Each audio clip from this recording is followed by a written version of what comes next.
Hello friends, very good morning. So ఇవాళ date start చేద్దాం. Start చేయడానికి ముందు అనౌన్స్మెంట్, కొత్త బ్యాచెస్ స్టార్ట్ అవుతున్నాయమ్మా. New batches from 1st October వేటికి, యూపీఎస్సికి అండ్ ఆల్ 4 ఆప్షనల్ కి we're also starting new batches for group 1 also. ఇక్కడ మీకు స్పేస్ లేదు.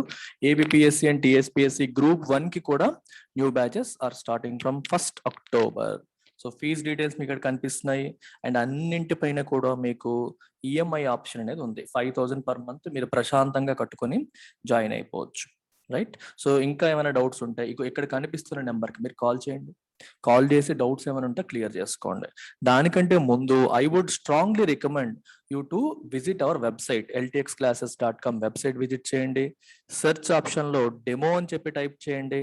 ఇక్కడ మీకు ఆప్షనల్ బ్యాంక్ ఎస్ఎస్సి యూపీఎస్సికి డెమోలు వస్తాయి. So click on demo and add that course. ఇప్పుడు ఇలా వస్తాయి మీకు రిజల్ట్స్. ఫ్రీ కోర్స్ ఉంటుంది. ఈ ఫ్రీ కోర్స్ పైన క్లిక్ చేయండి. ఇది యాడ్ చేసుకోండి. మీకు ఇక్కడ ఫ్రీ అని కనిపిస్తుంటుంది. If you click there it will get added to your courses. ఇక్కడ మై కోర్సెస్ లో మీకు కోర్సెస్ కనిపిస్తాయి. రైట్. ఈ మై కోర్సెస్ లో మీరు చూసుకోవచ్చు అనమాట. సో ఇలా తీసుకొని సో ఈ మై కోర్సెస్ లో చూస్తే మీకు యూపీఎస్సీ డెమో ఎక్కడ నడుస్తుంది చూడండి. ఇందులో ఉన్న కంటెంట్ అంతా కూడా మీరు చూడొచ్చు. అలాగే daily static quiz, daily current affairs quiz పెడుతున్నాం. So these are available for free. చూడండి ఇక్కడ daily static quiz, daily current affairs quiz left side మీరు చూస్తే కనిపిస్తాయి. సో ప్రతిరోజు కూడా ఇక్కడ మీకు క్విజ్ రోజుకు ఒక 5 క్వశ్చన్స్ ఉంటాయి. You can take the quiz. So చక్కగా మీరు చక్కగా ఒక్కొక్క క్విజ్ కూడా చేసుకొని ఎక్స్ప్లెనేషన్స్ కూడా ఉంటాయి. మీరు హ్యాపీగా ప్రిపేర్ అవ్వచ్చు. It will help you with your preparation. Right. So you will get options and explanations as well. Check out everything, and if you have any more doubts madam ki call cheyandi. ee number ki call chesi clear cheskondi. Right. So let's begin today's editorial. So ivalte editorial vachesi delaying the inevitable. Inevitable ante ardham enti unavoidable, something that you cannot avoid cheyalenidi. Delaying the inevitable అంటే ఇది ఏదో రోజు జరగాల్సిందే, మనం avoid చేయలేము. You are only delaying it. వాయిదా వేస్తున్నారు అంటే ఈ రోజు కాకపోతే రేపైనా జరగాల్సిందే. దేని గురించి మాట్లాడుతున్నారు? టెలికాం సెక్టర్ లో ఉన్న సమస్యల గురించి. దాంట్లో గవర్నమెంట్ కొన్ని రిఫార్మ్స్ తీసుకొచ్చింది. కొన్ని ఆ ప్రాబ్లమ్స్ ని సాల్వ్ చేయడానికి ఒక చిన్న ప్రయత్నం చేస్తుంది ప్రభుత్వం. ఈ ప్రయత్నాల వల్ల డ్యామేజ్ అనేది టెంపరీగా కంట్రోల్ అవుతుంది, కానీ ఫైనల్ గా జరగాల్సిందే జరుగుతుంది అనేది ఇక్కడ ఉద్దేశం. The centres relief to telcos can only be the first step in efforts to boost the stressed sector. Telecom sector అనేది కంప్లీట్ గా స్ట్రెస్డ్ అవుట్. 5 సంవత్సరాల క్రితం ఒక కంపెనీ ఎంటర్ అయింది టెలికాం సెక్టర్ లోకి. మీ అందరికీ తెలిసిన కంపెనీయే. ఆ కంపెనీ ఎంటర్ అయ్యేసరికి అందరూ గెంతారు. What is that company? Reliance Jio. ఇది ఎప్పుడైతే ఎంట్రీ ఇచ్చిందో, అరే 3 నెలల పాటు మనకు కంప్లీట్ గా ఫ్రీ, అసలు పండగ చేసుకోవచ్చు. ఎయిర్టెల్ లోడు, వోడాఫోన్ వాళ్ళు విపరీతంగా ఛార్జ్ చేస్తున్నారని పీపుల్ అందరూ కూడా, ఆల్రెడీ ఎయిర్టెల్ వాడుతున్న వాళ్ళు, వోడాఫోన్ వాడుతున్న వాళ్ళు, ఐడియా వాడుతున్న వాళ్ళు అందరూ కూడా జియో వైపు జంప్ అయిపోయారు. ఇలా 3 నెలలు ఫ్రీ ఇచ్చి తర్వాత డేటా కంప్లీట్ గా తక్కువ ధరకి ఇవ్వడం వల్ల ఏమైందంటే మిగిలిన వాళ్ళ నుంచి సబ్స్క్రైబర్స్ అందరూ కూడా వీళ్ళకి షిఫ్ట్ అయిపోయారు. ఎక్కువగా షిఫ్ట్ అయిపోవడం వల్ల మొదటి సంవత్సరంలోనే జియో ఇండియాలో నెంబర్ 1 అయిపోయింది. లాసెస్ తట్టుకోలేక రిలయన్స్ కమ్యూనికేషన్స్ తీసుకోండి, లేకపోతే మనకి చాలా ఆల్మోస్ట్ 10-12 టెలికాం కంపెనీస్ ఉండేవి. అన్ని ఎగిరిపోయి చివరికి 3 మిగిలాయి. ఇప్పుడు జియో, వోడాఫోన్ ఐడియా మెర్జ్ అయిపోయాయి అండ్ ఎయిర్టెల్ ప్లస్ బిఎస్ఎన్ఎల్ ఇంకెలాగో సర్వైవ్ అవుతుంది. ఈ 4 తప్పితే ఇంకా ఏమీ లేకుండా అయిపోయింది. దీనివల్ల కొన్ని వేల మంది ఉద్యోగాలు కోల్పోయారు. డిఫరెంట్ కంపెనీస్ చాప చుట్టేయడం వల్ల ఉద్యోగాలు కోల్పోయారు. ఒక రకంగా ఒలిగోపోలి వచ్చేసింది. అంటే ఎక్కువ కంపెనీస్ ఉండేది కాస్త ఈ సెక్టర్ లో ఒక 2-3 కంపెనీలే ఉన్నాయి. అందులో కూడా వోడాఫోన్ ఐడియా పరిస్థితి కూడా బాగాలేదు. ఇప్పుడు వీఆర్ హెడింగ్ టువర్డ్స్ జియోపోలి అంటే 2 కంపెనీలే మొత్తం రాజ్యమేలే పరిస్థితి, జియో మరియు ఎయిర్టెల్. అలాంటి పరిస్థితికి ఈ రోజు వచ్చాం. సో దీంట్లో కొన్ని సెక్టరల్ ఇష్యూస్ ఉన్నాయి. ఆ ఇష్యూస్ ని సార్ట్అవుట్ చేయడానికి ప్రభుత్వం కొన్ని చర్యలు తీసుకుంది. ఆ చర్యలు ఏంటనేది చూద్దాం. బూస్ట్ అంటే మీనింగ్ ఏంటి ఇక్కడ? స్ట్రెంగ్తెన్. రైట్. ఈ స్ట్రెస్ లో ఉన్న సెక్టర్ ని స్ట్రెంగ్తెన్ చేయడానికి ప్రభుత్వం తీసుకునే ఎఫర్ట్స్ లో ఇది కేవలం ఫస్ట్ ది మాత్రమే అవుతుంది. It can only be the first step. అంటే ఒక్క దాంతోనే మనం కంప్లీట్ రిలీఫ్ ఇవ్వలేము. సెంటర్స్ రిలీఫ్ అంటే ఉపశమనం. రిలీఫ్ అనేది పూర్తిగా ఇవ్వలేము. సెంటర్ ఇస్తున్న రిలీఫ్ అనేది it can only be the first step. ఇదే ఫైనల్ కాదు, ఇది ఫస్ట్ స్టెప్ మాత్రమే. The union cabinets approval and Wednesday of a relief cum reforms package for the financially stressed sector, telecom sector, though verily a step in the right direction, is at best only likely to delay the inevitable. ఈ sentence meaning ఏంటి? Union cabinet యొక్క approval ఏ రోజు? On Wednesday. దేనికి approval? Of a relief cum reforms package. Relief cum reforms. ఈ వీళ్ళు ఇస్తున్న package అనేది ఎటువంటి ప్యాకేజ్ అమ్మా? ఒకటి రిలీఫ్ ఇస్తుంది, ఇంకోవైపు రిఫార్మ్స్ తీసుకొస్తుంది. రిలీఫ్ అంటే వాళ్ళకి గవర్నమెంట్కి పే చేయాల్సిన డ్యూస్ కొన్ని ఉన్నాయి, అది ఇప్పుడే పే చేయక్కర్లేదు, కొంచెం తర్వాత పే చేయండి, 4 years మారటోరియం ఇచ్చింది, అందుకని రిలీఫ్ అది. రిఫార్మ్స్ అంటే సెక్టరల్ గా కొన్ని ఆల్రెడీ వీళ్ళకున్న కంప్లైంట్స్ ని రిజాల్వ్ చేస్తూ కొన్ని రిఫార్మ్స్ తీసుకొచ్చింది, సంస్కరణలు తీసుకొచ్చింది, అవన్నీ రాశారు ఇందులో. సో ఈ ప్యాకేజ్ ఏదైతే ఉందో, దో వెరీలీ, వెరీలీ అంటే సర్టెన్లీ, ట్రూలీ లేదా సర్టెన్లీ అని అర్థం. Though certainly a step in the right direction, is at best only likely to delay the inevitable. Inevitable ante unavoidable, something that is unavoidable, మనం avoid చెయ్యలేని దాన్ని ఇది delay చేస్తుంది అంతే, అంతేగాని దీనివల్ల కంప్లీట్ సొల్యూషన్ అయితే రాదు అంటున్నారు. అంటే ఎత్తేయాల్సిన కంపెనీస్ ఎత్తేస్తాయి, వేరే మార్గమే కనిపించట్లేదు, టెంపరీగా సర్వైవ్ అవుతాయి అని అర్థం. In a tacit acknowledgement of the extent of the stress in the sector, as well as the far-reaching economic consequences of protracted distress in the industry, the government decided to offer telecom service providers the option of a 4-year moratorium on the payment of outstanding AGR and spectrum purchase dues. So చాలా important sentence ఇది. Tacit అంటే బయటకి చెప్పకపోయినా సరే, something that is understood but not spoken. బయటికి చెప్పట్లా కానీ ఒప్పుకుంటున్నట్టు అని అర్థం అనమాట. అర్థమవుతుందా? బయటికి ఓపెన్ గా చెప్పకపోయినా సరే అండర్స్టూడ్ అని అర్థం. దేన్ని అర్థం చేసుకుంది ప్రభుత్వం? ఆఫ్ ఎక్నాలజ్మెంట్ అంటే యాక్సెప్టెన్స్. దేన్ని యాక్సెప్ట్ చేసింది? Of the extent of the stress in the sector. ఈ సెక్టర్ లో ఎంత స్ట్రెస్ ఉంది అని ఒక రకంగా ప్రభుత్వం ఎక్నాలజ్ చేసినట్టే కదా. నువ్వు ఏదైనా ప్రాబ్లం ఉంటేనే కదా మందు పోయడానికి, ప్రాబ్లం సాల్వ్ చేయడానికి ట్రై చేస్తావు. Yes, there is a problem in the telecom sector అనే మాట బయటికి అనకపోయినా సరే గవర్నమెంట్ హ్యాస్ అండర్స్టూడ్ ఇట్. ఆ మీనింగ్ వస్తుంది అనమాట టాసిట్ నుంచి. టాసిట్ అంటే understood without explicitly stating it. అర్థమైందా? బయటికి చెప్పకపోయినా అర్థం చేసుకోవడం. Of the extent of stress in the sector, as well as far-reaching economic consequences. Far-reaching అంటే అర్థం ఏంటి? ఇంపాక్టింగ్ మెనీ స్పెక్ట్రమ్స్ అంటే many sectors, many wide ranging అని అర్థం. ఫార్-రీచింగ్ అన్నా వైడ్ రేంజింగ్ అన్నా దాని యొక్క కాన్సిక్వెన్సెస్, పర్యవసానాలు అనేవి ఎఫెక్టింగ్ మెనీ పీపుల్ అని అర్థం. Far-reaching economic consequences of the protracted అంటే డిలేడ్. ప్రొట్రాక్టెడ్ అంటే అర్థం ఏంటి? సాగుతున్నా, సాగదీస్తున్నా, డిలే అవుతున్నా డిస్ట్రెస్ ఇన్ ది సెక్టర్. ఈ స్ట్రెస్ అనేది ఎప్పటి నుంచి ఉంది? ఎప్పటి నుంచో అలాగా కొనసాగుతూ ఉంది. ప్రొట్రాక్ట్ అంటే అలా ఎప్పటి నుంచో సాగుతూ ఉంది అని అర్థం అనమాట. అంటే ఉండాల్సిన దానికంటే ఇప్పుడు ఏదైనా ఎవరికైనా ఏ సెక్టార్ లోనైనా సరే స్ట్రెస్ ఉంటుంది. ప్రతి వాళ్ళు కూడా ఏదో టైంలో ఇబ్బందులు ఫేస్ చేయడం అనేది బిజినెస్ లో కామన్. కాకపోతే అది ఉండాల్సిన దానికంటే ఎక్కువ కాలం వెళ్తే అప్పుడు ఏమవుతాయి? కంపెనీస్ కంప్లీట్ గా చాప చుట్టేసే పరిస్థితులకి దారితీస్తుంది. సో ఇక్కడ మీకు ప్రొట్రాక్టెడ్ అంటే ఎలా చెప్పాలంటే డిలేడ్ అని కాకుండా, డిలేడ్ అంటే ఆఫ్ కోర్స్ అంటే ఉండాల్సిన దానికంటే ఎక్కువ ఉంటుందని అర్థం. Lasting longer than expected. Normal గా ఉండేదానికంటే ఎక్కువ కాలం ఈ స్ట్రెస్ అనేది ఉంది. దాని యొక్క ఫార్ రీచింగ్ ఎకనామిక్ కాన్సిక్వెన్సెస్ ఇప్పుడు అర్థం చేసుకోండి. ఎకనామిక్ కాన్సిక్వెన్స్ అంటే ఇక్కడ అర్థం ఏంటి? ఒక సెక్టర్ లో స్ట్రెస్ ఉంది అంటే ఆ సెక్టర్ లో ఉన్న కంపెనీస్ పర్ఫార్మెన్స్ బాగుండదు. పర్ఫార్మెన్స్ బాగోదంటే లాస్ మేకింగ్ కంపెనీస్ గా మారిపోతున్నాయి. ఒక కంపెనీ లాస్ మేకింగ్ అయితే ఏంటి నష్టం అంట? ఆలోచించండి ఒకసారి. కంపెనీలో ఉన్న ఎంప్లాయీస్ కి ఉద్యోగాలు పోతాయి. సో చాలా మంది జాబ్లెస్ అయిపోతారు, రైట్? సో ఎంప్లాయ్మెంట్ సినారియో అనేది కంప్లీట్ గా డౌన్ టర్న్ కి దారితీస్తుంది. ఎక్కువ మంది ఉద్యోగాలు కోల్పోయినప్పుడు వాళ్ళందరూ ఆదాయం కోల్పోతారు. సో వాళ్ళు జనరల్ గా ఏవైతే పర్చేజెస్ చేసే వాళ్ళు చేతిలో డబ్బులు ఉంటే ఆ పర్చేజెస్ అన్ని ఆగిపోతాయి.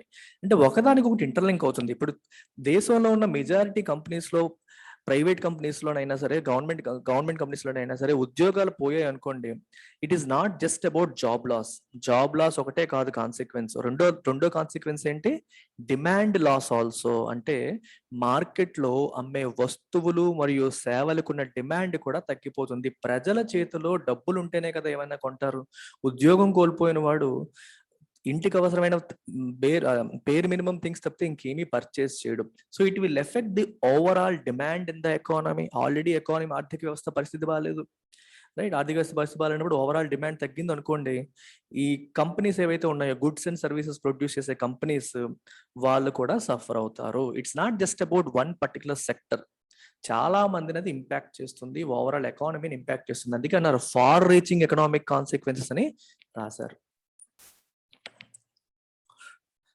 అయితే వీటిని ఎక్నాలజ్ చేస్తూ గవర్నమెంట్ ఏం చేసింది? It has decided to offer telecom service providers the option of A 4-year moratorium. ఇక్కడ 2 ఆస్పెక్ట్స్ ఉన్నాయి.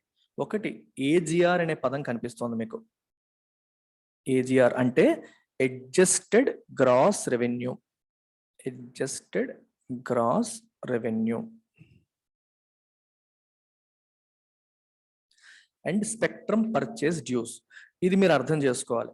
ఇప్పుడు గవర్నమెంట్ ఏం చేస్తుందంటే, ఇప్పుడు మనకి టెలికాం సెక్టర్ ఎలా ఉంటుంది చూడండి. నేను ఎవరితోనైనా మాట్లాడాలనుకోండి, నేనేమో విశాఖపట్నంలో ఉన్నాను, హైదరాబాద్లో నా ఫ్రెండ్ ఉన్నాడు, వాడితో నేను మాట్లాడాలంటే కాల్ చేస్తాను అన్నప్పుడు ఎలా కాల్ చేస్తున్నాను? నేను కాల్ చేస్తున్నాను, ఆ వేవ్ అనేది ఎలా వెళ్తుంది? గాలి నుంచే కదా. వాటిని ఏమంటాం మనం? Air wave. Signal is carried via air waves ద్వారా ఈ సిగ్నల్ అనేది క్యారీ అవుతుంది. ఈ ఎయిర్ వేవ్స్ ని మనం ఏమంటాం? స్పెక్ట్రమ్ అంటాం. This air wave is called spectrum. అయితే మీరు ఒక విషయం ఆలోచించండి. ఇప్పుడు మనం ఎఫ్ఎం రేడియో వింటున్నాం, ఆల్ ఇండియా రేడియో వింటున్నాం, అలాగే విమానాలు ఆకాశంలో వెళ్తూ ఉంటాయి. ఆకాశంలో వెళ్తున్న విమానాలతో కూడా ఎయిర్పోర్ట్ లో ఉన్న వాళ్ళు కమ్యూనికేట్ చేస్తూ ఉంటారు. మరి ఇవన్నీ దేని ద్వారా కమ్యూనికేట్ చేస్తారు? వయా ఎయిర్ వేవ్సే కదా. చూడండి, విమానాల్లో వెళ్తున్న వాళ్ళతో కమ్యూనికేట్ చేయడానికి, ఎయిర్పోర్ట్ నుంచి కమ్యూనికేట్ చేయడానికి we're using air waves. FM radio వాళ్ళు ఎయిర్ వేవ్స్ వాడుతున్నారు. మళ్ళీ మనం టెలిఫోన్ లో మాట్లాడడానికి ఎయిర్ వేవ్స్ వాడుతున్నాము. అంటే ఈ ఎయిర్ వేవ్స్ అనేవి, స్పెక్ట్రమ్ అనేది మల్టిపుల్ పీపుల్, అలాగే మరి డిటిహెచ్ ప్రసారాలు, శాటిలైట్ ద్వారా ప్రసారాలకి మనం ఈ స్పెక్ట్రమ్ వాడుతున్నాం. సో ఇలా చాలా మంది, అంటే రకరకాల సర్వీసెస్ లో ఈ ఎయిర్ వేవ్స్ ని వాడడం జరుగుతుంది. ఒకసారి ఆలోచించండి, ఇప్పుడు మనం ఒకే రోడ్ లో 4-5 వెహికల్స్ వెళ్ళాయి అనుకోండి, ఏమవుతుంది? ట్రాఫిక్ జామ్ అవుతుంది, ఫ్రీగా మూవ్మెంట్ అనేది ఉండదు. ఇక్కడ కూడా అంతే. ఈ ఎయిర్ వేవ్స్ కూడా డిఫరెంట్ ఫ్రీక్వెన్సీస్ లో డిఫరెంట్ సర్వీసెస్ వెళ్ళాయి అనుకోండి, ప్రాబ్లం లేదు. అంటే ఎఫ్ఎం ఒక ఫ్రీక్వెన్సీలో, అలాగే మన టెలికాం సిగ్నల్స్ ఒక ఫ్రీక్వెన్సీలో, ఒక్కొక్క ఫ్రీక్వెన్సీలో వెళ్తే ప్రాబ్లం లేదు. అన్ని ఒకే ఫ్రీక్వెన్సీలో వెళ్తే ఏమవుతుంది? ఇంటర్ఫియరెన్స్ వస్తుంది. అంటే ఆ వేవ్ ఈ వేవ్ క్లాష్ అవుతాయి, దానివల్ల డిస్టర్బెన్స్ వస్తుంది. అటు ఎఫ్ఎం వినేవాడు సరిగ్గా వినలేడు, ఇటు ఫోన్లో మాట్లాడేవాడు సరిగ్గా మాట్లాడలేడు. అందుకని గవర్నమెంట్ ఏం చేస్తుందంటే, డిఫరెంట్ బ్యాండ్స్ కింద ఎయిర్ వేవ్స్ ని డివైడ్ చేసి అమ్ముతుంది, ఆక్షన్ చేస్తుంది. ఆక్షన్ చేసేటప్పుడు జనరల్గా 20 years కి వాళ్ళకి ఆప్షన్ చేస్తాం. అంటే 2001లో పర్చేజ్ చేస్తే 2021 వరకు వాళ్ళకి యూజ్ చేసుకునే అవకాశం ఉంటుంది అనమాట. సో స్పెక్ట్రమ్ పర్చేజ్ చేసినప్పుడు గవర్నమెంట్ వాళ్ళు పే చేయాలి. అందులో కొన్ని కంపెనీస్ కొంత పెండింగ్ ఉంచాయి, డ్యూస్. అలాగే ఇంకొక ఆస్పెక్ట్, ఏజిఆర్ అంటే అడ్జస్టెడ్ గ్రాస్ రెవెన్యూ అన్నాను. ఈ స్పెక్ట్రమ్ పర్చేజ్ చేసేటప్పుడే గవర్నమెంట్ ఏమంటుందంటే, ఒకటి అప్ ఫ్రంట్ పేమెంట్, ఆ స్పెక్ట్రమ్ కొనుగోలు చేసినందుకు అప్ ఫ్రంట్ పేమెంట్ చేయాలి. దాంతో పాటు గవర్నమెంట్ ఇంకా టెలికాం కంపెనీస్ ఇంకా ఏం చేయాలంటే, వాళ్ళకు వస్తున్న రెవెన్యూలో కొంత గవర్నమెంట్కి షేర్ చేయాలి. అర్థమైందా? ఏజిఆర్ అడ్జస్టెడ్ గ్రాస్ రెవెన్యూలో certain percentage has to be shared with government of India. గవర్నమెంట్కి షేర్ చేయాలి. ఇది కూడా అగ్రిమెంట్ లో రాసుకుంటారు. స్పెక్ట్రమ్ అమ్మినప్పుడే చెప్తారు, స్పెక్ట్రమ్ పర్చేజ్ చేసినందుకు కొంత, ఈ స్పెక్ట్రమ్ ని వాడుకున్నప్పుడు కూడా మీకు వచ్చే రెవెన్యూలో కొంత భాగం పే చేయాలి. దీంట్లో ప్రాబ్లం లేదు. ప్రాబ్లం అంతా ఎక్కడొచ్చింది? గవర్నమెంట్ కి, టెలికాం కంపెనీస్ కి ఈ ఏజిఆర్ క్యాలిక్యులేషన్ లో ప్రాబ్లం వచ్చింది. క్యాలిక్యులేషన్ లో ప్రాబ్లం ఎలా వచ్చిందంటే, టెలికాం కంపెనీస్ ఏమంటున్నాయంటే, ఏజిఆర్ అనేది ఓన్లీ టెలికాం రిలేటెడ్ సర్వీసెస్ నుంచి వచ్చిన రెవెన్యూలో మేము షేర్ చేస్తాం. అంటే మాకు వీళ్ళు mobile data recharge, call recharge, వీటి ద్వారా మాకు వచ్చే ఆదాయంలో మేము పర్సంటేజ్ షేర్ చేస్తాం. అలా కాకుండా మా దగ్గర ఉన్న ఆస్తులు ఏమన్నా అమ్మాం అనుకోండి, మా దగ్గర ఒక అసెట్ ఉంది, మేము అమ్మేసాం, దాని ద్వారా డబ్బులు వచ్చాయి, ఆ డబ్బుల్లో మేము షేర్ చెయ్యం. లేకపోతే వేరే ఏదైనా రకరకాల వాటిలో అంటే టెలికాం రిలేటెడ్ కాకుండా కూడా వాళ్ళకి వేరే ఆదాయ మార్గాలు ఉంటాయి, నాన్ టెలికాం రెవెన్యూస్ ఉంటాయి. సో టెలికాం రెవెన్యూస్ లో మేము షేర్ చేస్తాము, నాన్ టెలికాం రెవెన్యూస్ లో షేర్ చెయ్యము అని ఈ టెలికోస్ చెప్పాయి. గవర్నమెంట్ ఏమంటుంది, లేదు మీరు మొత్తం రెవెన్యూలో మీరు షేర్ చేయాలి. ఇన్ఫాక్ట్ డిపార్ట్మెంట్ ఆఫ్ టెలికమ్యూనికేషన్స్ వాళ్ళు ఏమంటున్నారంటే ఏజీఆర్ క్యాలిక్యులేషన్ లో మొత్తం రెవెన్యూ కౌంట్ చేయాలి, ఓన్లీ టెలికాం రెవెన్యూయే కాదు, టెలికాం రెవెన్యూతో పాటు నాన్ టెలికాం రెవెన్యూను కూడా మీరు కౌంట్ చేయాలి. మొత్తం కౌంట్ చేసి మొత్తం మీద మీరు పర్సంటేజ్ గవర్నమెంట్కి చెల్లించాలని డిపార్ట్మెంట్ ఆఫ్ టెలికమ్యూనికేషన్స్ చెప్పింది. ఈ టెలికాం కంపెనీస్ ఏం చేసాయి, they went to TD SAT. TD SAT అంటే టెలికాం డిస్ప్యూట్స్, ఇది ట్రైబ్యునల్ అనమాట ఇది. సో అడ్మినిస్ట్రేటివ్ ట్రైబ్యునల్ ఇది. సో ఈ ట్రైబ్యునల్కి వెళ్ళారు. ఈ ట్రైబ్యునల్కి వెళ్తే టీడీ శాట్ ఏం చెప్పింది, టెలికోస్ కి ఫేవరబుల్ గా తీర్పిచ్చింది. అంటే మీరు ఓన్లీ టెలికాం రెవెన్యూస్ మీద పర్సంటేజ్ షేర్ చేస్తే చాలు, నాన్ టెలికాం రెవెన్యూస్ మీద షేర్ చేయక్కర్లేదని. గవర్నమెంట్ సుప్రీంకోర్టుకి వెళ్ళింది, డిఓటి ఏమో సుప్రీంకోర్టుకి వెళ్తే సుప్రీంకోర్టు ఏమో ప్రభుత్వానికి అనుకూలంగా తీర్పిచ్చింది. అంటే మొత్తం రెవెన్యూస్ పైన మీరు వాటి దాంట్లో సర్టెన్ పర్సంటేజ్ గవర్నమెంట్ కి కట్టాలి. ఇప్పటికే డిలే చేసినందుకు దాని మీద వడ్డీ కట్టాలి, పెనాల్టీ కట్టాలి, పెనాల్టీ మీద వడ్డీ కూడా కట్టాలి. అర్థమైందా? పెనాల్టీ మీద వడ్డీ, అలాగే మనీ మీద వడ్డీ, ఇన్ని కట్టాలని చెప్పారు. ఇలా చెప్పినప్పుడు ఈ టెలికాం కంపెనీస్ చేతిలో అన్ని డబ్బులు ఉంటాయా ఒకేసారి? అవి కూడా పెండింగ్ ఉండిపోయాయి, డ్యూస్ కింద ఉండిపోయాయి. ఇప్పుడు ఈ రకంగా ఒక్క వడాఫోన్ ఐడియా ఒక్కటే 1.6+ lakh crores అప్పు ఉంది గవర్నమెంట్కి. 1.6+ lakh crores ప్రభుత్వానికి వడాఫోన్ ఇండియా అప్పు అయిపోయింది, డ్యూస్ ఉండిపోయాయి.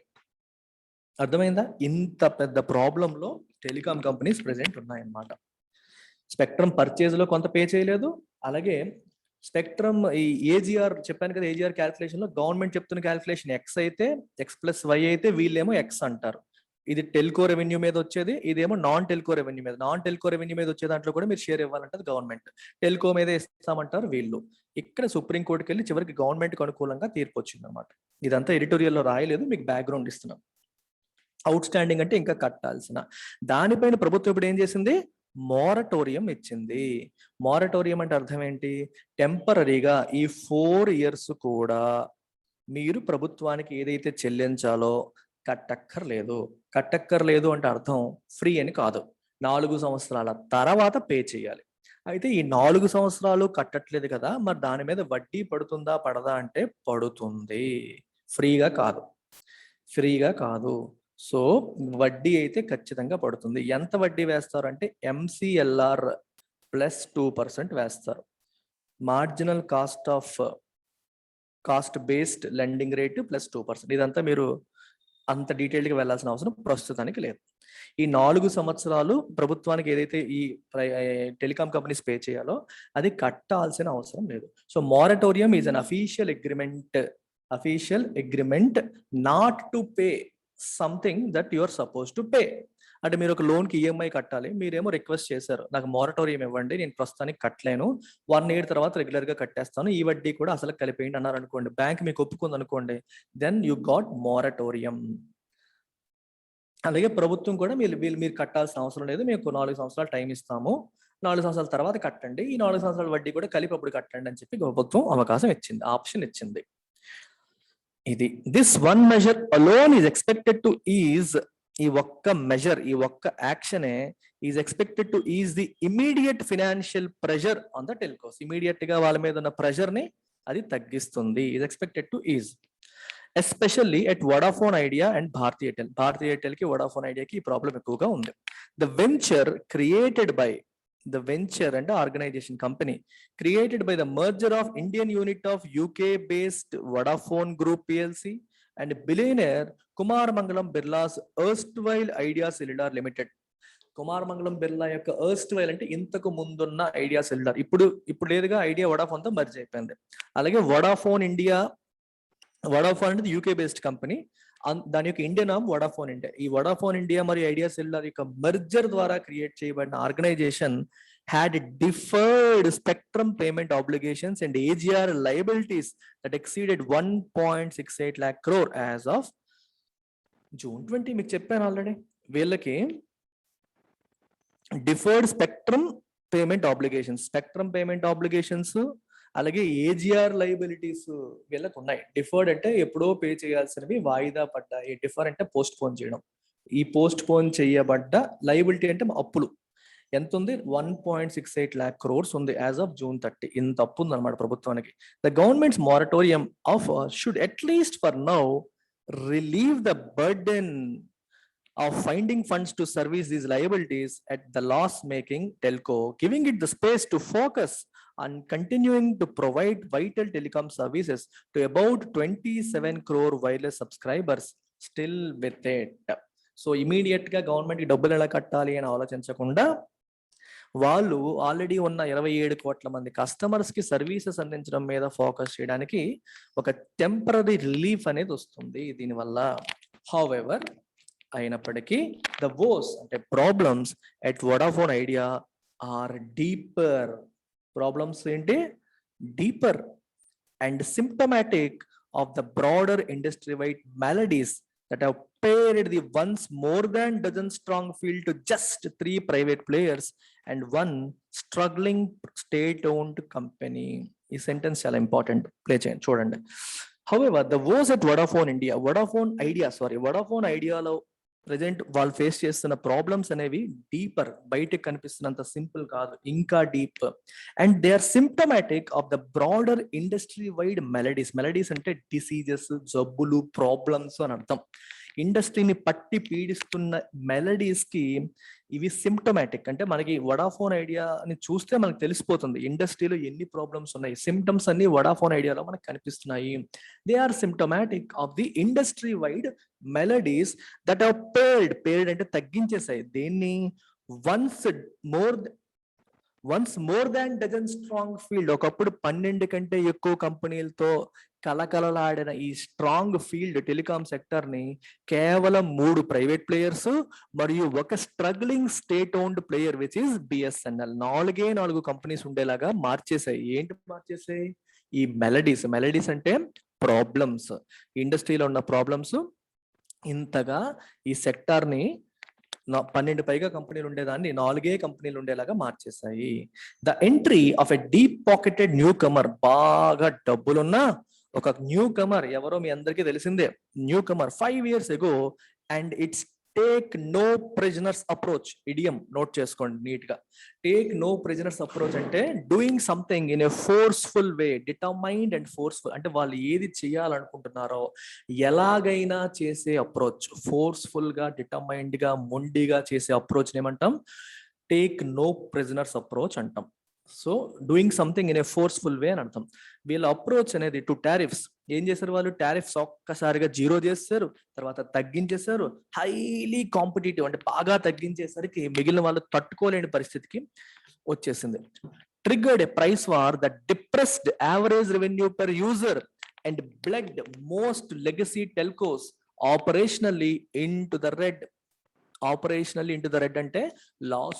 Red indicates loss, green indicates profit, మనకు తెలిసిందే కదా. ఈ జియో ఎంట్రీ వల్ల ఏమైంది, టారిఫ్లు బాగా తగ్గిపోయాయి. దీనివల్ల ప్రైస్ వార్ వచ్చింది. జియో తగ్గించింది, ఎయిర్టెల్ తగ్గించింది, మళ్ళీ జియో తగ్గించింది, మళ్ళీ ఎయిర్టెల్ తగ్గించింది. ఇలా ఒకరితో ఒకరు పోటీ పడి తగ్గించాల్సిన పరిస్థితులు వచ్చాయి. దీనివల్ల ఏమైంది, it has depressed average revenue per user. ప్రతి ఒక్క యూజర్ నుంచి వస్తున్న యావరేజ్ రెవెన్యూ అనేది తగ్గిపోయింది. అండ్ బ్లడ్ అంటే రక్తం గార్చడం, బ్లీడ్ అంటే రక్తం, ఇఫ్ యూఆర్ బ్లీడింగ్ రక్తం కారుతుందండి. బ్లడ్ అంటే దాని యొక్క పాస్ట్ టెన్స్ అనమాట. Blood most legacy telcos, legacy అంటే అప్పటికే ఎప్పటి నుంచో ఉన్న ఈ టెలికాం కంపెనీస్ అన్నిటిని ఎలా మార్చేసింది అది, it blood ఆపరేషనల్లీ into the red అంటే లాసుల్లోకి మార్చేసింది, లాసుల్లోకి వెళ్ళిపోయేలాగా చేసేసింది జియో యొక్క అప్రోచ్. ఆ ఎంట్రీ అనేది ఇలా మార్చింది. ది ఆఫ్టర్ ఎఫెక్ట్స్ అంటే దాని యొక్క ఆఫ్టర్ ఎఫెక్ట్స్, ఆ తర్వాత వచ్చిన పరిణామాలు ఏవైతే ఉన్నాయో, పర్యవసానాలు ఏవైతే ఉన్నాయో, of the bruising competitive plunge in call and data tariffs are still being felt by the surviving operators, and the issue of a floor price is one among many that the latest reforms completely skirt. Very good sentence. ఈ data మరియు call tariff ఇష్టం వచ్చినట్టు తగ్గించుకుంటూ వెళ్ళిపోయారు. దానివల్ల ఏమయ్యాయి? బ్రూయిజెస్ అంటే దెబ్బలు. బ్రూయిజింగ్ competitive plunge, వీళ్ళకి బాగా దెబ్బ కొట్టిన కాంపిటేటివ్ ప్లంజ్ అంటే పడిపోవడం. దేంట్లో?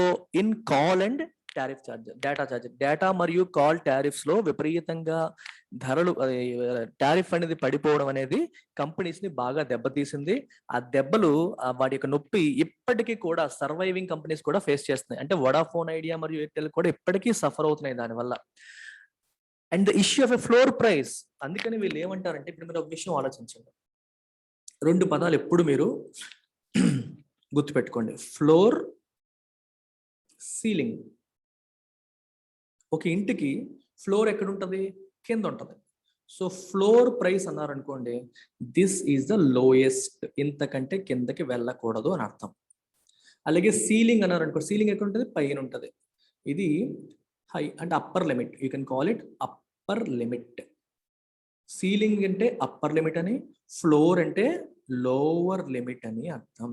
ఇంతకంటే కిందకి వెళ్ళకూడదు, అది ఫ్లోర్ ప్రైస్. ఇంతకంటే పైకి వెళ్ళకూడదు, అది సీలింగ్ ప్రైస్. అర్థమైందా? ఫ్లోర్ ప్రైస్, సీలింగ్ ప్రైస్, ఇది అర్థం. ఇప్పుడు ఫ్లోర్ ప్రైస్ అనేది ఒకటి ఉండాలి అని చెప్పి వీళ్ళు అడిగారు, కానీ ఆ విషయాన్ని గవర్నమెంట్ ఏం చేసింది?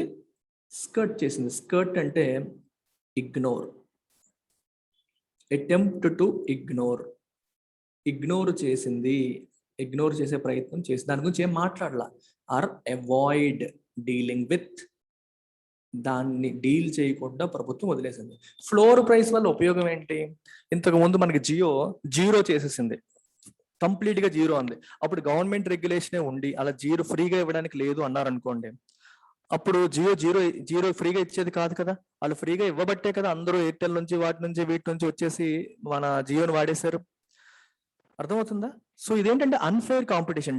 మీరు చాలా మంది అనేసుకుంటారు, సార్ దానివల్ల మంచి జరిగింది కదా సార్, దానివల్లే కదా సార్ వీళ్ళందరూ తగ్గించారు అని అనుకుంటారు. గుర్తుపెట్టుకోండి, there is something called unfair competition. Unfair competition వల్ల ఓవరాల్ గా చెడు జరుగుతుంది. ఇప్పుడు జియో ఉంది, మీకు ఎగ్జాంపుల్ చెప్తాను చూడండి. జియో ఉంది, ఫ్రీగా ఇస్తానని చెప్పి సంవత్సరం ఇచ్చాడు అనుకోండి. జియో వాడికి లెటర్సే 30,000 కోట్లు లాస్ వచ్చింది అనుకోండి, కానీ జియో వాడి దగ్గర డబ్బులు ఉన్నాయి, తట్టుకోగలడు. వాడు బాగా 10 year ప్లాన్ వేసుకొని వచ్చాడు అనుకోండి, ఒక 30,000 కోట్లు లాస్ అయినా సరే నేను భరిస్తానని చెప్పి కంప్లీట్ గా ఫ్రీగా ఇచ్చేసాడు అనుకోండి జియో. 1 year జియో ఫ్రీ ఇస్తే ఎయిర్టెల్, బిఎస్ఎన్ఎల్ మొత్తం అందరూ జియోకి వచ్చేస్తారు. అందరూ జియోకి వచ్చి ఆ కంపెనీలన్నీ చోటు దివాలా తీసేస్తాయి. కంపెనీలన్నీ దివాలా తీసేసిన తర్వాత, అందరూ వెళ్ళిపోయిన తర్వాత, అప్పుడు మొత్తం అందరు కస్టమర్లు జియో చేతికే వచ్చిన తర్వాత, అప్పుడు జియో వాడు డబల్ ఛార్జెస్ పెట్టడం మొదలు పెట్టాడు అనుకోండి. నువ్వేం చేస్తావు? జియో నుంచి ఇంకోటి దానికి షిఫ్ట్ అవ్వడానికి ఇంకో కంపెనీ లేకుండా అయిపోయింది, మొత్తం ఎత్తేసారు. ఎప్పుడు కూడా ఎక్కువ కంపెనీస్ ఇండస్ట్రీలో ఉంటే ఒకదాంతో ఒకటి కంపీట్ చేసి మనకి మంచి చేస్తాయి. ఇలా ఒక company extremely unfair pricing mechanism తీసుకొచ్చి మిగిలిన కంపెనీస్ ని కాంపిటీషన్ కిల్లింగ్ ప్రైసింగ్ అంటారు. కాంపిటీషన్ ని కిల్ చేసే ప్రయత్నాలు చేసినప్పుడు అది ఇండస్ట్రీకి మంచి చేయదు, అల్టిమేట్ గా కన్స్యూమర్ కి కూడా మంచి చేయదు. ఇప్పుడు వడాఫోన్ ఐడియా కూడా వెళ్ళిపోయింది అనుకోండి, ఓన్లీ బిఎస్ఎన్ఎల్ పరిస్థితి బాగాలేదు, ఓన్లీ ఎయిర్టెల్ మరియు జియో ఉన్నాయి అనుకోండి, డెఫినెట్ గా ఇద్దరు పెంచుకుంటూ వెళ్ళిపోతారు. ఈ రోజు మనకి తక్కువ ధరకు వస్తున్న డేటా కానీ కాల్ చార్జెస్ కానీ పెరిగిపోతా ఉంటాయి. అది వచ్చినప్పుడే ఫేస్ చేస్తాం, అప్పుడే రియలైజ్ అవుతాం, అంతకంటే రియలైజ్ అవ్వం. ఇప్పటికే మనం చూస్తున్నాం పెరుగుతూ వస్తున్నాయి. ఇది ప్రాబ్లం అనమాట. అందుకనే ఒక ఫ్లోర్ ప్రైస్ అంటే ఇంతకంటే తక్కువకి మీరు పెట్టకూడదు, లోవర్ లిమిట్ అన్నాను. అందుకనే అలాంటిది పెట్టండి అని చెప్పి ఇండస్ట్రీ అడుగుతోంది. మరి అది ఫ్లోర్ ప్రైస్ కంపెనీ డిసైడ్ చేయలేదు కదా, గవర్నమెంట్ డిసైడ్ చేయాలి ఇంతకంటే తక్కువ మీరు పెట్టకూడదని. కానీ ఆ విషయాన్ని గవర్నమెంట్ డీల్ చేయలేదు. ఆ విషయాన్ని ఏం చేసింది? It has completely decided to skirt it. Skirt అంటే అవాయిడ్ చేసింది. ఇక్కడ స్కర్ట్ అనేది వర్బ్ కింద యూజ్ చేశారు. It is not used as a noun, it is used as a verb. To be sure the government has sought అంటే tried to address several anomalies in the policy regime. ఈ పాలసీలో, telecom పాలసీలో, regime అంటే system, ఈ సిస్టంలో ఉన్న anomalies ని address చేయడానికి, సార్ట్ అవుట్ చేయడానికి ప్రభుత్వం ప్రయత్నం చేసింది. Including the definition of AGR. మీకు ఇందాక చెప్పాను, ఏజిఆర్ డెఫినేషన్ లో Telco revenues, non Telco revenues రెండు ఉంటాయని చెప్పి గవర్నమెంట్ చెప్తోంది. ఓన్లీ టెల్కో రెవెన్యూసే ఉండాలి అనేది టెలికాం కంపెనీస్ అంటున్నాయి. ఇప్పుడు గవర్నమెంట్ ఏం చెప్పింది? It has decided to start to address this anomaly. ఈ అనామలీని అడ్రస్ చేయాలని డిసైడ్ చేసి ఆ ఏజిఆర్ డెఫినేషన్ కూడా మార్చింది. అర్థమైందా? సో అనామలీ అంటే అర్థం ఏంటి? Something that is not normal, abnormal గా ఉన్న ఇష్యూస్ ని సార్ట్ అవుట్ చేయాలని చెప్పి అనుకుంది. ఏజిఆర్ డెఫినేషన్ విషయంలోనే మార్చింది. That led to large buildup of dues and protracted and ultimately pointless litigation. దీనివల్ల ఏమైంది? ప్రొట్రాక్టెడ్, సాగుతూ లాంగర్ దాన్ ఎక్స్పెక్టెడ్ లిటిగేషన్. వీళ్ళు టీడీ శాట్కి వెళ్ళారు, సుప్రీం కోర్టుకి వెళ్ళారు, అలాగా ఎన్నాళ్ళ నుంచో పాయింట్లెస్, ఉపయోగం లేని ప్రభుత్వానికి కంపెనీలకి మధ్యలో ఈ గొడవలు, ఈ లిటిగేషన్ వల్ల అందరూ నష్టపోతున్నారు. దానికి దారి తీసింది. అందుకే ఇప్పుడు ఏం చెప్తుంది? Non telecom revenue will hereafter be excluded from AGR. ఇకపై నాన్ టెలికాం రెవెన్యూ ఏజిఆర్ నుంచి ఎక్స్క్లూడ్ చేస్తారు. ఈ పని ఏదో గవర్నమెంట్ ముందే చేస్తుంటే టెలికాం కంపెనీస్ కి ఇన్ని కష్టాలు వచ్చేవి కాదు. అట్లీస్ట్ ఇప్పుడు ఒప్పుకుంది, నాన్ టెలికాం రెవెన్యూస్ మీరు నాతో షేర్ చేయక్కర్లేదు, దాని మీద ఏ పర్సంటేజ్ మీరు నాకు ఇవ్వక్కర్లేదు, ఓన్లీ టెలికాం రెవెన్యూస్ మాత్రం, దాని మీద వచ్చే రెవెన్యూలో మాత్రం మనకు షేర్ ఇవ్వండి అని చెప్పి ఇప్పుడు ఒప్పుకుంది. A long standing demand from telcos. ఎప్పటి నుంచో వాళ్ళు అడుగుతున్న డిమాండ్ అది. The telcos would also not have to pay any spectrum usage charge for airwaves acquired in future auctions. చూడండి ఇక్కడ spectrum usage charge and could share spectrum without incurring any additional cost. Spectrum ఎప్పుడు కూడా చూడండి, రెండు aspects ఉంటాయి. ఒకటి spectrum కొంటారు, మళ్ళీ యూజ్ చేస్తున్నప్పుడు కూడా మళ్ళీ ఛార్జ్ ప్లే చేయాల్సి వస్తుంది. రెండు రకాలు. స్పెక్ట్రమ్ కొనేటప్పుడు డబ్బులు ఇచ్చి కొనేస్తారు, ఎయిర్ వేవ్స్ ని కొనేస్తారు, 20 సంవత్సరాలకి లీజ్ కి కొనేస్తున్నారు. కొన్న తర్వాత మళ్ళీ వాడిని వాడుతున్నప్పుడు కూడా గవర్నమెంట్ కి spectrum usage charge SUC pay చేస్తున్నారు. ఇంకొకటి, ఒకవేళ మీరు స్పెక్ట్రమ్ ని వేరే వాళ్ళకి షేర్ చేశారు, ఫర్ ఎగ్జాంపుల్ రిలయన్స్ వాడు ఎక్కువ స్పెక్ట్రమ్ కొనేశాడు, ఎయిర్టెల్ వాడికి తక్కువ ఉందని, ఎయిర్టెల్ వాడితో రిలయన్స్ వాడు కావాలంటే షేర్ చేయొచ్చు, అంటే ఫ్రీగా కాదు, ఎయిర్టెల్ వాడు రిలయన్స్ వాడికి పే చేసుకుంటాడు. అలా చేయాలన్నా సరే గవర్నమెంట్కి ఎంతో కొంత ఛార్జ్ మళ్ళీ షేర్ పే చేయాల్సి వస్తుంది. అర్థమవుతుందా? You have extra spectrum and other person has lower spectrum. తక్కువ ఉంది, తక్కువ ఉన్నవాడికి ఎక్కువ ఉన్నవాడు షేర్ చేయొచ్చు, షేర్ చేసినందుకు మళ్ళీ దాంట్లో కొంత పర్సెంటేజ్ గవర్నమెంట్కి పే చేయాల్సి ఉంది. ఇప్పటి రూల్ అది. ఇప్పుడు ఏం చెప్తుందంటే could share spectrum without incurring additional cost. మీరు ఎవరితోనైనా మీరు స్పెక్ట్రమ్ షేర్ చేయాలంటే షేర్ చేసుకోవచ్చు, గవర్నమెంట్కి ఏమీ కట్టక్కర్లేదు. ఇకపై వచ్చే రిఫార్మ్ ఇది. అలాగే స్పెక్ట్రమ్ యూసేజ్ ఛార్జ్ కూడా మీరు పే చేయాల్సిన అవసరం లేదు. ఇప్పుడు పే చేస్తున్నారు, అది కూడా పే చేయాల్సిన అవసరం లేదు. స్పెక్ట్రమ్ కొనేటప్పుడు ఎలాగో డబ్బులు ఇస్తారు, అవి సరిపోతాయి అని ఒప్పుకుంది. And hold the airwaves అంటే spectrum acquired and auction for 30 years instead of 20. ఇప్పుడు 20 years వరకే ఇస్తున్నారు, ఇక 30 years ఇస్తామని చెప్పి గవర్నమెంట్ ఒప్పుకుంది. So 3 reforms. 30 years వాడుకోవచ్చు, స్పెక్ట్రమ్ వేరే వాళ్ళతో షేర్ చేసుకోవచ్చు, యూజ్ చేసేటప్పుడు ఛార్జెస్ లేవు, ఏజిఆర్ డెఫినేషన్ కూడా మారింది. Several procedural norms have also been simplified. చాలా నార్మ్స్ కూడా సింప్లిఫై చేశారు. స్టిల్ అయినప్పటికీ the prospects of sector diminishing to a duopoly remain high. Sector జియోపోలీగా మారిపోయే అవకాశం ఇంకా ఉంది. ప్రాస్పెక్ట్స్ అంటే అవకాశాలు, chances, possibilities, future possibilities are still very high. చూడండి, మోనోపోలీ అంటాం, అంటే ఒకే కంపెనీ రాజ్యం వెళ్తే monopoly. Best example is railways లో ఒక గవర్నమెంట్ రైల్వేస్ ఇంకేం లేవు, ఇకపై వేరే వస్తాయి. మోనోపోలీ. 2 కంపెనీసే రాజ్యం వెళ్తున్నాయి అనుకోండి, బెస్ట్ ఎగ్జాంపుల్ పెప్సీ, కోకాకోలా, అది జియోపోలీ. అండ్ మోర్ దాన్ 2, ఒక గుడ్ నెంబర్ ఆఫ్ 3-4 ఉన్నాయి అనుకోండి, ఒలిగోపోలీ అంటారు. Oligopoly, limited number of companies అలా అన్నమాట. సో జియోపోలీగా మారే అవకాశం ఎక్కువగా ఉంది. With Vodafone group CEO Nick read categorically telling analysts in July that the firm would not be investing any additional equity into India. Vodafone CEO ఏం చెప్పారు? Group CEO, India CEO కాదు, group CEO అంటే UK group యొక్క head office CEO ఏమన్నాడంటే, India దాంట్లో మేము ఇంకా additional money invest చెయ్యము అని కేటగారికల్ గా చెప్పేశాడు. అంటే without any doubt. If someone says something categorically without, దాని అర్థం ఏంటి? వితౌట్ ఎనీ డౌట్ అనే అంబిగ్విటీ ఏమీ లేదు, క్లియర్ గా డైరెక్ట్ గా తేల్చేశాడు. And Mr Birla throwing in the towel last month. Throwing in the towel అంటే గివ్ అప్, అబాండన్, నా వల్ల కాదు ఇంకా, నేను కూడా నా సొంత రూపాయలు ఇంకా పెట్టలేనని he also gave up on. ఇప్పుడు వీళ్ళిద్దరి మధ్య పార్ట్నర్షిప్ కదా Vodafone Idea. The center's relief may be too little, too late. So Kumaramangalam Birla already he threw in the towel అంటే give up చేసేసాడు. అండ్ వడాఫోన్ వాళ్ళు కూడా మేము ఇంకా ఎక్స్ట్రా డబ్బులు పెట్టమని తేల్చేశారు. సో ఈ సెంటర్ ఇచ్చిన రిలీఫ్ అనేది maybe two little, too late. ఇది చాలా తక్కువ అయి ఉండొచ్చు అండ్ మేబీ నాట్ సఫిషియంట్, వాళ్ళని కంటిన్యూ అయ్యేలా చేసేంత కాదు, మరియు లేట్ అయిపోయింది కూడా. సో వాళ్ళని సర్వైవ్ చేయడానికి ఇంత ముందే వచ్చి ఉండాలి, ఇప్పటికే లేట్ అయిపోయింది. So most likely Vodafone India ఎత్తేస్తుంది, రెండే మిగులుతాయి అని అర్థం. BSNL is already struggling, that's what he's trying to tell us. So make note of this phone number.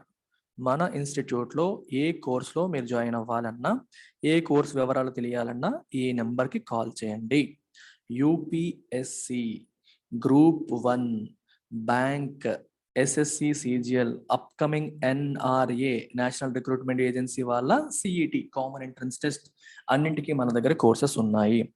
క్యాట్కి కూడా కోర్స్ ఉంది. ఈ నెంబర్కి కాల్ చేయండి, కాల్ చేసి హ్యాపీగా జాయిన్ అయిపోండి. Take care. All courses come with life time validity. Bye bye.